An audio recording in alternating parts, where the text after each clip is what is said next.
আলহামদুলিল্লাহ, আমাকে অনেক ভালো লাগতেছে। আমি আশা করি আগামীতেও এরকম অনেকেই প্রথম স্থান অধিকার করবে আমার মতো। আসলে আমি প্রথমে জানতে পারি নাই যে আমি প্রথম হয়েছি। সেদিন আমরা মাদ্রাসা গেছিলাম, আমাদের তখন বার্ষিক পরীক্ষা ছিল। তখন আমার এক হুজুর আসে আমাকে বলতেছিল যে তোমার পরীক্ষার রেজাল্ট বেরোয়েছে, তুমি কি দেখছো? আমি ভাবছিলাম যে আমি হব না। তারপরে উনি আমাকে বললো যে আমি প্রথম হয়েছি। আলহামদুলিল্লাহ, আমি তখন থেকে অনেক খুশি ছিলাম।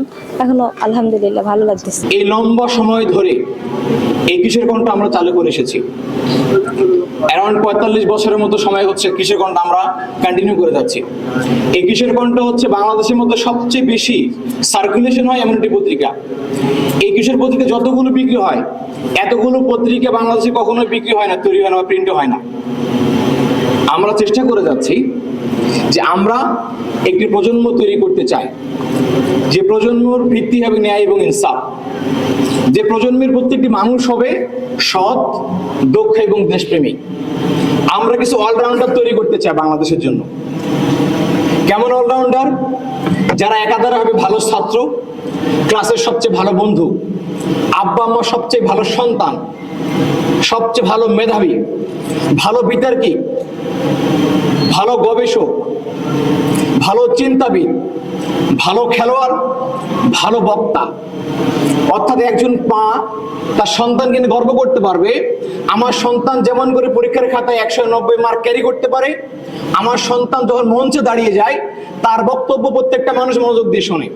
শুধু তাই না, আমার সন্তানটা আবার এইচএসসি পরীক্ষাতে গোল্ডেন এ প্লাস পেয়েছে এবং ঢাকা বিশ্ববিদ্যালয়ে ঢাকা মেডিকেল অথবা বুয়েটে চান্সও পেয়েছে। আমরা এমন একটি প্রজন্ম তৈরি করার স্বপ্ন দেখি। আপনাদের কি ফেসবুক চালানোর জন্য ঘুম আসে না? না, আপনাদেরও ঘুম আসে না, কিন্তু রিলস দেখার কারণে বারবার রিলস দেখছি। মোবাইল না দিলে বাবা মার সাথে খারাপ ব্যবহার করছি, মোবাইল দিতেই হবে, না হলে আমি পড়াশোনা করব না। আমি সেই দিন এক ছোট বাচ্চার কাছে গেছি, আপনি আমার বাচ্চাকে একটু বোঝান, ওকে বলেন, ও সারাদিন মোবাইল দেখে, ওকে পড়াশোনা করতে বলেন, আপনি বললে শুনবে। আমি ডাকলাম, আমি বললাম কি পড়াশোনা করো না, মোবাইল দেখো? বলছে ভাই মোবাইল দেখতে ইচ্ছা করে, পড়াশোনা করতে ইচ্ছা করে না। তখন বললাম যে ঠিক আছে, তুমি মোবাইল দেখবা, প্রতিদিন তোমাকে মোবাইল দেখতে দিতে তোমার আব্বু আম্মুকে আমি অনুরোধ করব, তোমার পড়াশোনা করা লাগবে না, প্রতিদিন মোবাইল দেখো, সমস্যা নাই। ও তো সেই খুশি, ও দৌড়ে গিয়ে ওর আম্মুকে বলছে যে ভাই তো অনুমতি দিয়ে দিছে, মোবাইল দিয়ে দাও।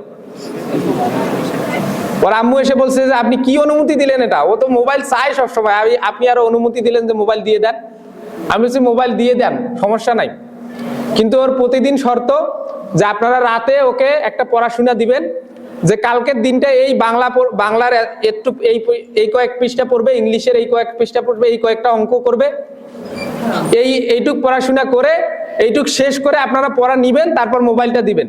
প্রতিদিন রাত 9টা পর্যন্ত মোবাইল চালাবে। সে যদি প্রতিদিন বাংলা, ইংলিশ, অঙ্ক এই পড়াশোনাগুলো সকাল 9টার মধ্যে বা সকাল 10টার মধ্যে শেষ করতে পারে, সকাল 10টা থেকে রাত 9টা পর্যন্ত টানা মোবাইল চালাবে, কোনো সমস্যা নেই। বলে কি বলেন?